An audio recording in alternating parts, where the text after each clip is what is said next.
Good morning to all of you. I am Sandeep. I welcome you all to my channel Sandeep study centre. जैसे आप सबको पता है हम लोग जनजाति विद्रोह पे बात कर रहे हैं और आपकी लगभग 2 क्लास जा चुकी है ना। अगर आप देखेंगे जाके तो आपको कम से कम 4 जनजाति विद्रोह के बारे में पता चल जाएगा। आज हमें जिस विद्रोह पे बात करनी है वो लिंगागिरी विद्रोह है, जो कि 1856 में हुआ है। इसको आपको देखना है। इसका अपने आप में एक ऐतिहासिक महत्व है। आप देखेंगे कि यह विद्रोह 1857 की क्रांति के ठीक पहले हुआ है। कब हुआ है? 1856 में। ठीक है, इसलिए इसके अपने आप में एक ऐतिहासिक महत्व है। अतः इसे बस्तर का महान मुक्ति संग्राम भी कहा जाता है, इसलिए कहा जाता है। तो याद रखना, आज हम लोग लिंगागिरी के विद्रोह पढ़ने वाले हैं। सबसे पहले तो आपको पता होना चाहिए कि यह विद्रोह कब घटित हुई है। ठीक है, 1856 में। इस विद्रोह के बारे में मैं कारण समझाऊंगा, लेकिन सबसे पहले आप देखेंगे इस विद्रोह में जो शासक है, ठीक है, शासक कौन थे? भैरम देव। और आज जितने भी हम लोग विद्रोह पे बात करेंगे वो भैरम देव वाली ही होगा। हालांकि भले 2 पार्ट में आपके पास वीडियो चल दे। तो लिंगागिरी, इसके बाद हम लोग कोई विद्रोह देखेंगे, उसके बाद आपका हो जाएगा मुड़िया विद्रोह। ठीक है, वो सभी भैरम देव के काल में हुई थी। तो याद रखना, ये भैरम देव के काल में हुई है। भैरम देव इस समय, ठीक है ना, शासक रहते हैं। इसके कारण को समझेंगे। आपको पहले मैंने काकतीय वंश में बताया था डलहौजी की हड़प नीति। तो डलहौजी के हड़प नीति के तहत, ठीक है, नागपुर को जो है ब्रिटिश साम्राज्य में मिलाया जाता है। आपको मैंने बताया था। याद रखना, नागपुर के अधीन रहा छत्तीसगढ़ भी इस प्रकार से ब्रिटिश साम्राज्य में विलय हो जाता है, मिल जाता है। तो इसके कारण में आपको क्या समझ में आ रहा है? पहली बात तो डलहौजी की हड़प नीति के तहत नागपुर, ब्रिटिश साम्राज्य में नागपुर को मिलाया गया।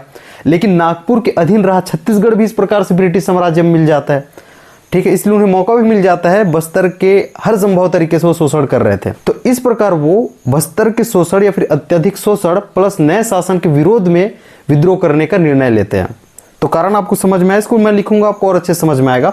और इस प्रकार से ध्रुवाराम माड़िया, आपने कई बार सुना होगा। ठीक, क्वेश्चन भी बहुत बार आता है कि इन्हें जो है ये कब शुरू हुआ था यह विद्रोह। ठीक है, जो कि 3 मार्च 1856 को स्टार्ट हुआ था। ये भी क्वेश्चन आता है कि ध्रुवाराम माड़िया को फांसी कब दी गई।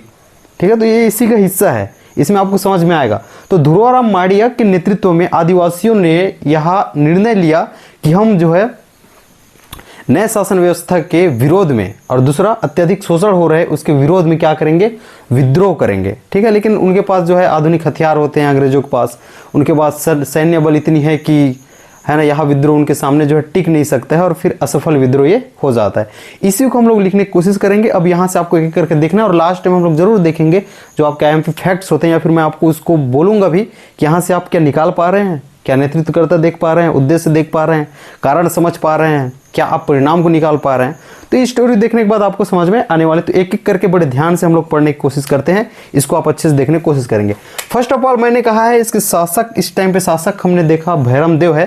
कारण के रूप में आप देख सकते हो, आपको मैंने कहा है कि डलहौजी, इसकी जो हड़प नीति है, इसके तहत नागपुर को, याद रखना, नागपुर को जो है ब्रिटिश साम्राज्य में मिलाया जाता है। इस प्रकार से नागपुर के अधीन रहा, ठीक है, कौन? हमारा छत्तीसगढ़। ये भी ब्रिटिश साम्राज्य में चला जाता है। और इस प्रकार से ब्रिटिशों के द्वारा बस्तर का हर संभव तरीके से, ठीक है, हर संभव तरीके से शोषण किया जाता है। बड़े ध्यान से सुनना, शोषण किया जा रहा है। तो एक कारण आपको मिल गया, क्या? अत्यधिक शोषण। किनके द्वारा? ब्रिटिशों के द्वारा। कहाँ का? बस्तर का अत्यधिक शोषण। दूसरा कारण के रूप में आप देखते हो क्या? नए शासन व्यवस्था। इस प्रकार से आपके पास 2 कारण सामने आते हैं और इन कारणों से आदिवासियों के द्वारा, ठीक है, अत्यधिक शोषण एवं नए शासन के, यही पढ़ते हो ना बुक में, नए सत्ता के विरोध में, नए सत्ता के विरोध में, ठीक है, यह विद्रोह किया जाता है। यहां तक की चीजें आपकी क्लियर हो चुकी होगी। आगे मैं बताता हूं, इसको, इसी को कंटिन्यू करना। ठीक है, यह विद्रोह किया जाता है या फिर विद्रोह करने का निर्णय लेते हैं। अब यहां से 3-4 चीज आपके समझ में आ जानी चाहिए। एक, शासक कौन है? भैरम देव। दूसरा, कारण क्या है? तीसरा, इनका उद्देश्य क्या है? आप क्या नहीं निकाल सकते हो, इतनी इजी तरीके से यहाँ पे बताया गया है। इसके बाद इजिली इसके उद्देश्य निकाल सकते हो। उद्देश्य क्या है? ठीक है, क्या है? नए शासन का विरोध। यही आप पढ़ते हो बुक में। तो ऐसे आप उद्देश्य निकालना सीखें और इस प्रकार से पढ़ेंगे तो आप कहीं ना कहीं मेंस लिखने के लिए भी अच्छे से तैयार हो जाते हैं। इस प्रकार से पढ़ोगे तो आप मेंस भी अच्छे से लिख सकते हो। यहाँ तक की चीज़ें क्लियर हुई। दूसरी बात, अब जो है विद्रोह करने का निर्णय लेते हैं तो ध्रुवाराम माड़िया, ध्रुवाराम माड़िया ठीक है, इसको अच्छे से लिख लेना। ध्रुवराम माड़िया ये विद्रोह के नेतृत्वकर्ता के रूप में सामने आते हैं। तो ध्रुवराम माड़िया के नेतृत्व में, ठीक है ना, याद रखना, ध्रुवराम माड़िया के नेतृत्व में आदिवासियों के द्वारा, ठीक है, यह विद्रोह किया जाता है। आगे लिखना 3 मार्च 1856, क्या कहा मैंने, डेट को अच्छे से लिखना, 3 मार्च 1856 को यह चित्तलनार से, याद रखना चित्तलनार, इसको चिंतलवार भी लिखा रहता है बुक में, तो चित्तलनार लिखो, कहीं ये भी मिलता है। और एक लिख लेना क्या, चित्तलवार, है ना, चिंतलवार, ठीक है। तो फिर कह रहा हूं मैं, ध्रुवराम माड़िया के नेतृत्व में, तो नेतृत्वकर्ता का भी जवाब आपको मिल गया। इसके नेतृत्व में आदिवासियों ने विद्रोह किया। 3 मार्च 1856 को चित्तलनार से या फिर चित्तलवार से शुरू हुए इस युद्ध में आरंभिक तौर पर अंग्रेज कमजोर पड़ रहे थे, ठीक है, आरंभिक तौर पर अंग्रेज कमजोर पड़ रहे थे, लेकिन उनके पास आधुनिक हथियार है, सैन्य बल है, तो उनके पास पर्याप्त सैन्य बल होने के कारण, पर्याप्त से ज़्यादा ही, ठीक है, उसके बाद आधुनिक हथियार होने के कारण, ठीक है, वो अंततः इस विद्रोह में सफल पाने में, या फिर बोल सकते हो आप इस विद्रोह को पूरी तरीके से जो है ना, बोल सकते हो दबाने में सफल हो जाते हैं। इस विद्रोह में वो सफलता पा लेते हैं, ठीक है, इसको अच्छे से आप लिख लोगे। तो ये रहा क्या, ध्रुवराम माड़िया के बाद की बात। इसके बाद आप परिणाम पे आपको जाना है, ये तो घटनाक्रम था, तो 3-4 चीजें, एक शासक, दूसरा एक कारण हो गया, ठीक है, एक क्या था आपका शासक, दूसरा कारण पे आपने बात कर ली है। यहाँ पे तीसरा उद्देश्य पे भी आप बात कर सकते थे, जो कि वहां से आपको मिलेगा।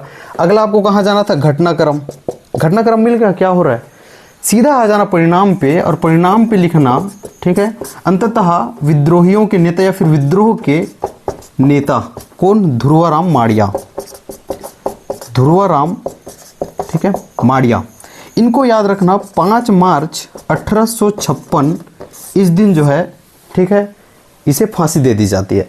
तो विद्रोह के नेता ध्रुवराम माड़िया, इसको पहले गिरफ्तार किया जाता है, परिणाम रूप लिख सकते हो 5, और अंततः 5 मार्च 1856 को इन्हें जो है फांसी दी जाती है। इसके साथ साथ आपको 2 चीज़ और याद रखना है, इनके सहयोगी बाबूराव हो गया, ठीक है, वेंकटराव, बाबूराव, या फिर है ना, ये दोनों, ये भी है, और एक चीज़ और है, उसको मैं स्क्रीन में लिख दूंगा, ये सामने लिखा आ रहा होगा। तो बाबूराव हो गया, वेंकटराव हो गया, इनको क्या कर दिया जाता है, इन्हें भी फांसी दे दी जाती है।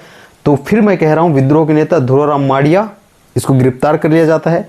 5 मार्च 1856 को ध्रुवराम माड़िया को, है ना, फांसी दी जाती है, और यही क्वेश्चन आएगा। इनके साथ साथ इनके सहयोगी 3 और होते हैं, जैसे कि एक है वेंकटराव है और एक बाबूराव है, एक का नाम मैं भूल रहा हूँ, मैं बताऊंगा, ठीक है, उन्हें भी क्या कर दी जाती है, फांसी दी जाती है। और ये लिंगागिरी तालुका को याद रखना, ये जो आप लिंगागिरी के बारे में बात कर रहे हो, ये तालुका, इस तालुका को जो है भोपालपट्टनम के जमींदार, इसको दे दिया जाता है, ठीक है, दे दिया जाता है। यहाँ तक ये चीज़ें क्लियर हुई।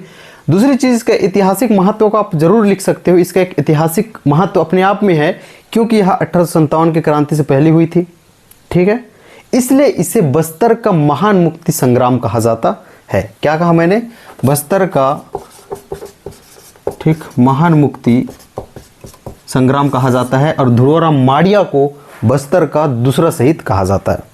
प्रथम शहीद कमेंट करके बताएंगे, इसके पहले मैंने पढ़ाया था। तो याद रखना, इतनी चीज़ फैक्ट्स आपको समझ में आ गई होगी, एक एक करके आप लिख लेना, बड़े आराम से मैं बोल रहा हूँ, ठीक है, नोट करके लिख लेना।